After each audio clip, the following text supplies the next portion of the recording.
Ito yung ginamit nating lubid o panali sa pamain natin.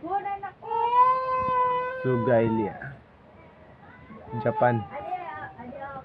Saka yung bagong reels natin ay fishing reels professional. Try natin para pang malakasan 500 series.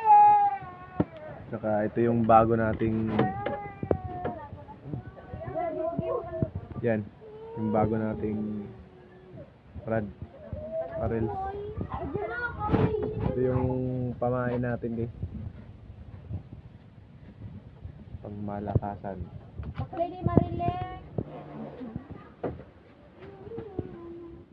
Ito yung dati kong rod, fiberglass din yung ano niya, dulo fiber. Marami na din itong nahuli. Hindi ko lang nakunan ng camera yung iba kasi wala tayong underwater. So yung bago ko yan, matibay ito yung bago ko. May presyo nga lang kasi tatry na natin yung mga makahuli tayo ng mga mamaw. Mahihina kasi itong reels niya pag malaki, hindi na kayang iangat. So abang-abang na lang guys.